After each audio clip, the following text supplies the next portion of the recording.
ഒരു വാലാട്ടിക്കഥ. കൂട്ടിൽ കിടന്നു കുരച്ച് എൻ്റെ തൊണ്ട പൊട്ടി. ഭക്ഷണം തരേണ്ട സമയവും കഴിഞ്ഞ്. ഇനി വീട്ടുകാർ വല്ല വ്രതവും എടുത്തിരിക്കുകയാണോ? അതിന് എന്നെ കൂട്ടുന്നത് എന്തിനാ? സ്വയം എടുത്താ പോരെ. അവൻ വീടിന് നേരെ നോക്കിക്കിടന്നു. നേരം വെളുത്തപ്പോൾ മുതൽ നോക്കുവാണ്, ആരെയും കാണുന്നില്ല. ഇനി രാത്രിയെങ്ങാനും അവർ എങ്ങോട്ടെങ്കിലും പോയോ? ഇന്നലെ അഴിച്ചുവിട്ടപ്പോൾ ഞാൻ ഒന്ന് പുറത്തു പോയി. അത് പതിവുള്ളതാണ്.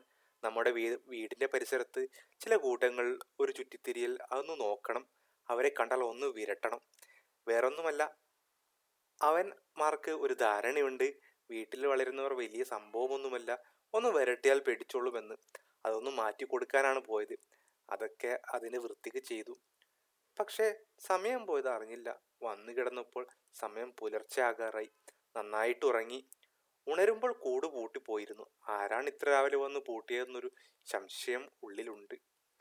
ഇതിപ്പോ കിടന്ന് ചാവുമല്ലോ ദൈവമേ, അവൻ സ്വയം വിചാരിച്ചു. പുറത്തുള്ള നാടൻ പട്ടികൾ ഇറച്ചിയലുകൾ കടിച്ചെടുത്ത് ഓടുന്ന ഗേറ്റിന്റെ വിടവിലൂടെ കാണാം.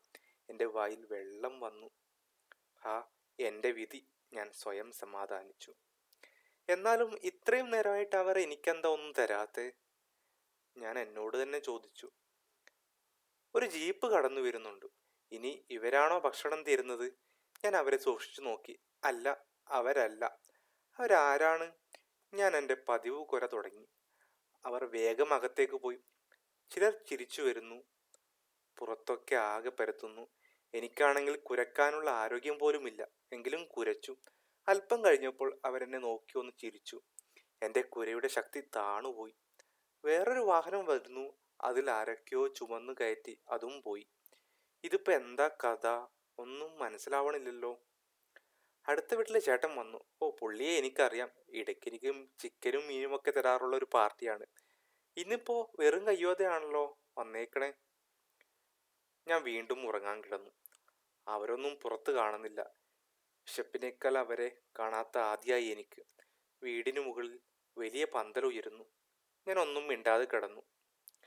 അല്പം കഴിഞ്ഞപ്പോൾ നേരത്തെ പോയ വണ്ടികൾ തിരിച്ചു വന്നു. അവിടെ നിർത്തിയ മേശകളിൽ ചില പെട്ടികൾ എടുത്തു വയ്ക്കുന്നു.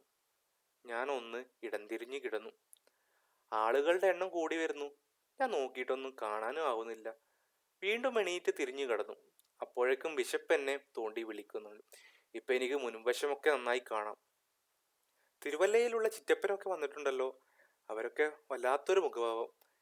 ചട്ടത്തിയാരും കരയുന്നുണ്ട്. ഞാൻ കമ്പിയിൽ കാൽ വെച്ച് ഏങ്ങി നിന്നു നോക്കി. എൻ്റെ ലില്ലിക്കുട്ടി വെള്ള ഉടുപ്പണിഞ്ഞു ഉറങ്ങുന്നു.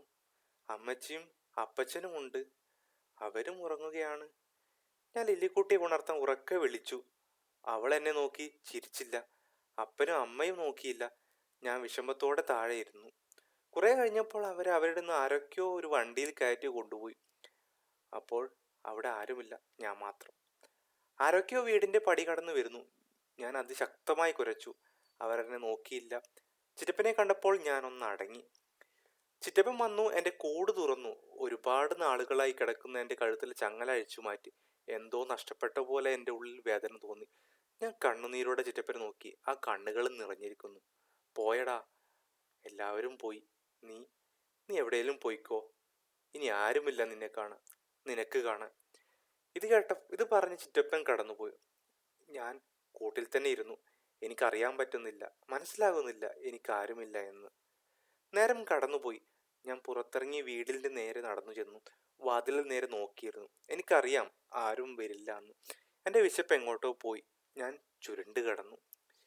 നേരം പരപരാ വെളുക്കാൻ നേരമായി. ലില്ലിക്കുട്ടി ഓടി വരുന്നു. എന്നെ മടിയിൽ വെച്ച് തലോടുന്നു. അപ്പച്ചനും അമ്മച്ചിയും പുറകിൽ നിന്ന് ചിരിക്കുന്നു. എൻ്റെ ശ്വാസം നേരെ വീണു. ഹാവ്, അവർ വന്നല്ലോ. ഞാൻ ലില്ലിക്കുട്ടിയെ നോക്കി പരിഭവിച്ചു. അവൾ എൻ്റെ നെറ്റിയിൽ ഉമ്മ വെച്ചു എന്നെ കളിപ്പിച്ചു. ആരൊക്കെയോ ഗേറ്റ് തുറന്നു വരുന്നുണ്ട്. നമ്മുടെ ചിറ്റപ്പനാണ്. ഞാനും ലില്ലിക്കുട്ടിയും മാറി നിന്നു. കൂടെ അപ്പനും അമ്മയും ചിറ്റപ്പനും വന്നു എന്നെ നോക്കി കുറെ തട്ടി. എന്നിട്ട് പറഞ്ഞു, അവരുടെ പുറകെ ഇവനും പോയി. പുറകിലൊരു കുഴി കുത്തി മൂടിയേക്ക്. ലില്ലിക്കുട്ടി എന്നെ നോക്കി ചിരിച്ചു. ഞാനും.